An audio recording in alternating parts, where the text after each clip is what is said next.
Hi, Steve Muller here with the Vantage Realty Professionals team of Keller Williams South Park in Charlotte, North Carolina. And I get a question about the large companies you see that are doing advertising frequently that are saying they'll buy your home for cash, they'll make it easy, no showings, no repairs, sell as is, and all this.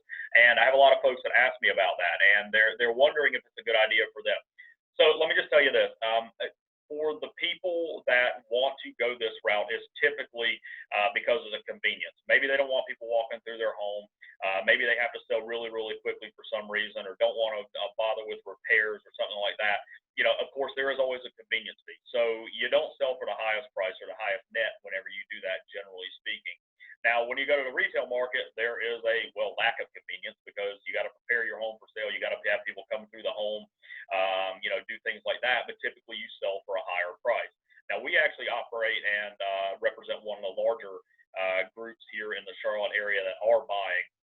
And we can talk specifically about what the offers would be, what your retail option is, things like that, to make sure that you're making the right decision for you. For some people, hey, take the lower number, get the home moved immediately, and move forward. For other folks, it may be best to go ahead and go to the retail market because they have a little bit more time and patience for putting it on the market and things like that. So really, it just depends on the on the given seller. So if you have further questions about that and what they have to offer and what we have to offer, we'd love to have the opportunity to speak with you further and discuss